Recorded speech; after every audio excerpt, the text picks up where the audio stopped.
Christopher Columbus discovered America. You've probably heard the phrase, in 1492, Columbus sailed the ocean blue. But what they didn't tell you is that Columbus never reached the mainland US. He landed in the Bahamas and he thought it was Asia. Even worse, he wasn't even the first European to reach the Americas. The Vikings, especially Leif Erikson, got there about 500 years earlier. So why do our textbooks praise Columbus? Because his journey helped justify colonization, and that made for a neat historical narrative, even if it wasn't true. If Columbus didn't discover America, who really did? Pyramids were built by slaves. Movies and even some school books say the Egyptian pyramids were built by slaves, but archaeology tells another story. Graves of pyramid builders have been found near the structures, buried with food and tools, treated with dignity. These workers were paid laborers, not enslaved people. The real lie? That greatness can only be built on cruelty. So why was the slave myth so widely accepted? Because colonial powers used it to justify the transatlantic slave trade, by rewriting history to make it seem like slavery started with Africans. The Dark Ages were completely dark. You were probably taught that the time between the fall of Rome and the Renaissance was a depressing, ignorant period called the Dark Ages. But historians now argue that term is misleading. During this time, Islamic scholars preserved and expanded on ancient Greek texts, and Europe still made progress in agriculture, law, and architecture.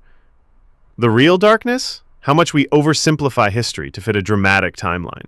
Great Wall of China is visible from space. You've probably heard that the Great Wall of China is the only man-made object visible from space. It's in textbooks, trivia games, and even cartoons. But NASA has debunked this myth. The wall is too narrow and it blends into the natural landscape. Astronauts have confirmed that you can't spot it with the naked eye from the moon. In fact, you're far more likely to see things like airport runways or massive highways from space. So how did this myth start? Most historians believe it was born out of national pride and a desire to emphasize the wall's engineering marvel. But impressive doesn't always mean visible from orbit. This myth reminds us how even widely accepted facts can fall apart under a closer look. Marie Antoinette said, "Let them eat cake." You probably heard the infamous phrase, "let them eat cake," supposedly spoken by Marie Antoinette as starving French peasants begged for bread. It's become the ultimate symbol of royal ignorance and arrogance. But here's the truth. There's no evidence she ever said it. The quote first appeared in writing when she was just a child, years before she even became queen. Most historians believe it was political propaganda, designed to turn the public against the monarchy during the French Revolution. In fact, Marie Antoinette was known for donating to the poor and showing concern for children in hospitals. But once a lie takes hold, it spreads faster than truth. Napoleon was a short tyrant. Napoleon is often imagined as a short tyrant with a giant ego. We picture him as a tiny man trying to overcompensate for his height. But historical records show he was actually around 5 feet 6 inches, or 5 feet 7 inches, which was average height for French men of that time. The myth likely started because of confusion between the French and British measurement systems.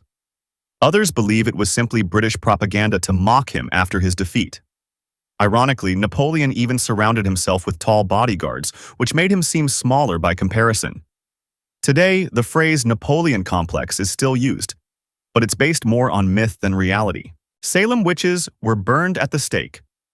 Most people believe the accused witches in Salem were burned at the stake. In reality, none were burned. Most were hanged, and one man was crushed to death.